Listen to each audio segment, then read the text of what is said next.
Innal hamdalillah nahmaduhu wa nasta'inuhu wa nastaghfiruh wa na'udzu billahi min syururi anfusina wa min sayyiati a'malina. Man yahdihillahu fala mudhillalah wa man yudlil fala hadiyalah. Wa asyhadu an la ilaha illallah wahdahu la syarikalah wa asyhadu anna Muhammadan abduhu wa rasuluh. Amma ba'du. Pemirsa Wijah TV yang berbahagia, ketentuan pelaksanaan ibadah saum Ramadan tentunya kita bisa melihat di dalam Al-Quran surat Al-Baqarah dari mulai ayat 183 sampai ayat-ayat berikutnya sampai ayat 187,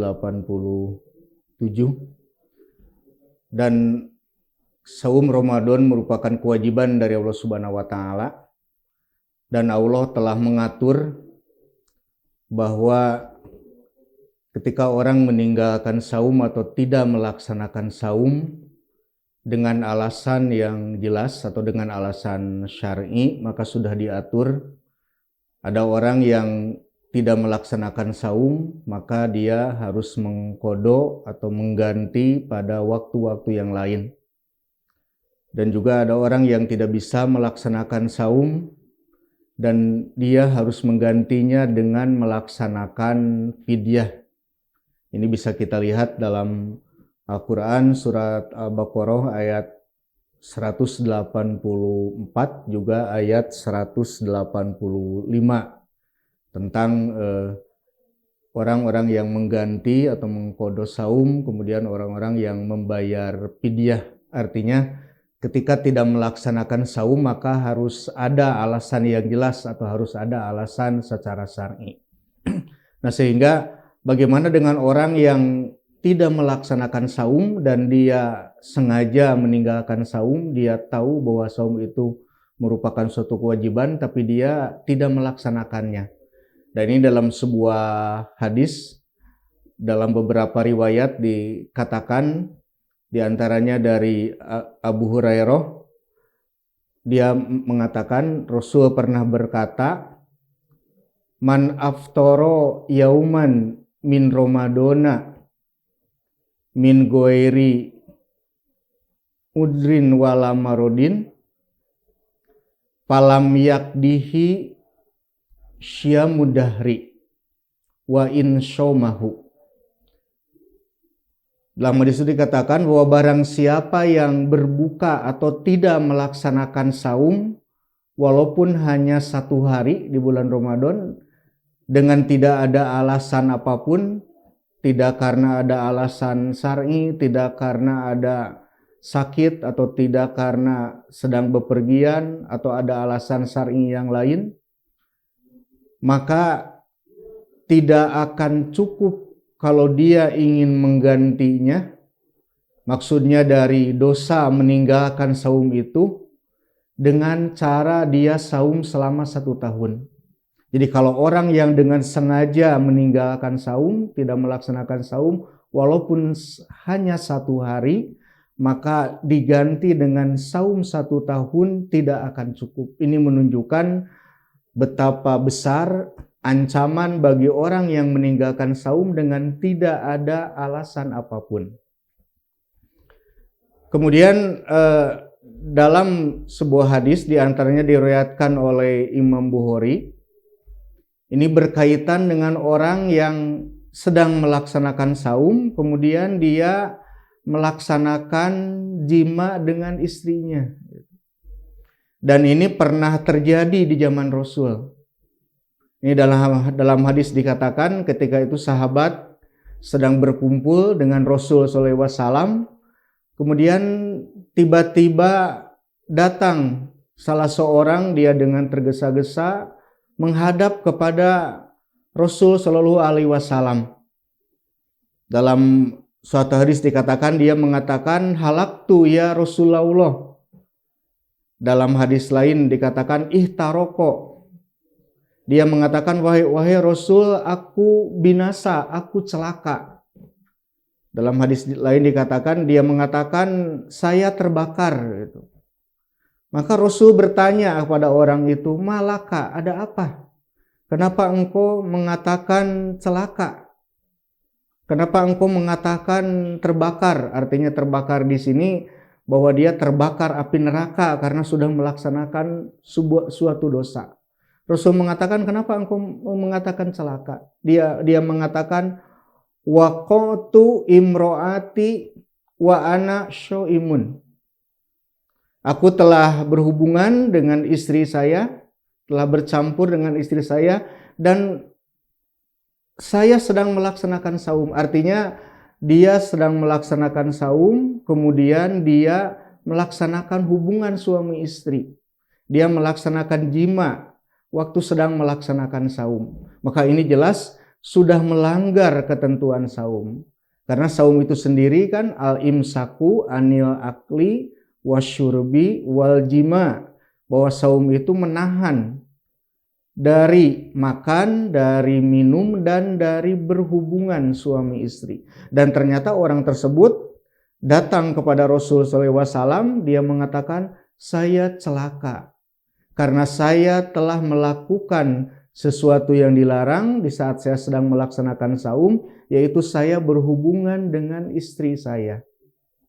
Maka pada waktu itu Rasul mengatakan, "Atajidu rokobatan tu'tikuha."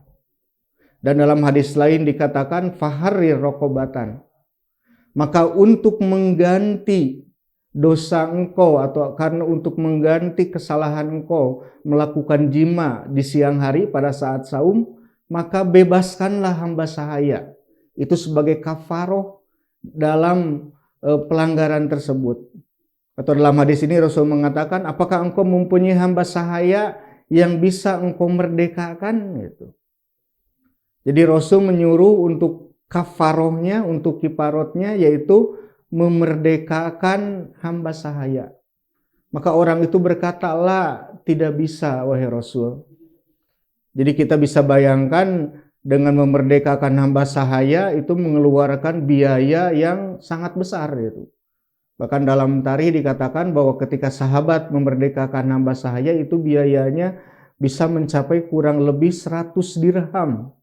Kalau 100 dirham itu satu dirhamnya sekian gram, maka kalau dinominalkan uang mungkin kalau sekarang bisa ratusan juta itu. Maka orang itu mengatakan, "Saya tidak mampu, saya tidak sanggup untuk memerdekakan hamba sahaya." Maka Rasul berkata lagi kepada orang tersebut, "Hal tastati'u antashuma syahroeni mutatabi'aini." Jika engkau tidak sanggup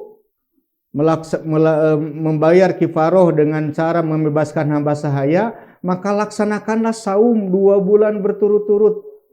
Apakah engkau siap, sanggup melaksanakan saum 2 bulan berturut-turut? Jadi untuk menggantinya, karena membebaskan hamba sahaya tidak mampu, maka Rasul mengatakan, laksanakanlah saum 2 bulan secara berturut-turut. Maka orang itu menjawab lagi, "La, ya Rasulullah, saya tidak mampu wahai Rasul." Jadi kalau dengan bahasa kita, jangankan saum 2 bulan berturut-turut, ini yang 1 bulan saja saya sudah tergoda, saya sudah tidak bisa melaksanakan, sehingga untuk melaksanakan 2 bulan berturut-turut saya tidak mampu. Maka Rasul mengatakan, "Hal tajidu it'ama sitina miskinan."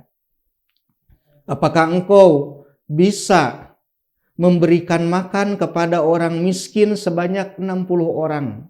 Jadi karena orang itu disuruh membebaskan hamba sahaya, dia tidak mampu. Disuruh puasa 2 bulan berturut-turut, dia juga tidak sanggup. Maka Rasul katakan, silakan beri makan, bersodakohlah dengan memberi makan 60 orang miskin. Maka orang itu berkata, "La, tidak bisa." Karena memang keadaan orang tersebut orang yang kekurangan. Artinya jangankan dia memberikan makan kepada orang miskin sebanyak 60 orang, untuk dia sendiri kehidupannya kekurangan. Maka dia menjawab, "Saya tidak mampu wahai Rasul." Maka dalam hadis dikatakan waktu itu Rasul terdiam. Kemudian dalam sebuah riwayat dikatakan Rasul berangkat sebentar. Dan dalam riwayat lain ada orang yang datang gitu. Jadi dalam riwayat dikatakan Rasul berangkat, kemudian Rasul datang lagi dengan membawa sekarung kurma. Dan dikatakan lagi dalam riwayat lain ada orang yang datang memberikan sekarung kurma. Dan Rasul mengatakan, "Aina sa'il?" Di mana tadi orang yang bertanya itu? Maka kata yang bertanya, yang mengatakan saya celaka karena sudah melakukan jima dengan istrinya di siang hari pada waktu bulan Ramadan, dia mengatakan, "Ana ya Rasulullah." Kata Rasul, "Nah ini sekarung kurma, berikanlah kepada fakir miskin." Jadi oleh Rasul dibantu karena dia tidak mampu memberikan makan kepada orang miskin, maka Rasul membantunya dengan memberikan satu karung kurma untuk diberikan oleh orang tersebut kepada orang miskin. Maka kata orang tersebut, "Wahai Rasul, apakah ini harus diberikan kepada orang yang paling fakir? A'ala afkoro minna, apakah harus kami berikan kepada orang yang paling fakir?" Maka dia mengatakan, "Wahai Rasul, jika satu karung kurma ini diberikan kepada orang yang paling fakir, kepada orang yang paling miskin, maka di antara dua lembah itu," maksudnya di tempat tinggal orang tersebut, "tidak ada orang yang paling miskin kecuali saya." Jadi oleh Rasul disuruh diberikan sekarung itu kepada orang miskin. Dia mengatakan bahwa di antara orang yang paling miskin di tempat itu adalah saya. Maka dalam hadis dikatakan, sampai dikatakan fadohika Rasulullah SAW, sampai Rasul tersenyum.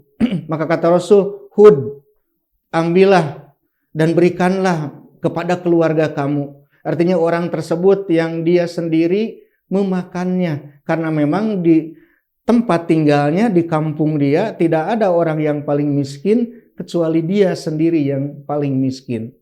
Nah, dengan hadis ini menunjukkan, tadi dengan hadis yang pertama, bahwa begitu besar ancamannya bagi orang yang meninggalkan saum tanpa alasan apapun. Kemudian jika ada orang yang melaksanakan saum, kemudian dia berhubungan dengan istrinya di waktu sedang saum, maka kafarohnya sangat berat, yaitu diantaranya memerdekakan hamba sahaya. Kalaupun tidak mampu, maka harus saum 2 bulan berturut-turut, dan jika masih tidak mampu, maka memberi makan kepada 60 orang fakir miskin. Nah, mudah-mudahan kita bisa melaksanakan saum dan terhindar dari hal-hal yang membuat batal saum kita, dan juga terhindar dari hal-hal yang mengurangi nilai ibadah saum kita. Itu rupanya yang bisa saya sampaikan. Mudah-mudahan ada manfaatnya. Robbana atina fid dunya hasanah wa fil akhirati hasanah wa qina azabannar. Wassalamualaikum warahmatullahi wabarakatuh.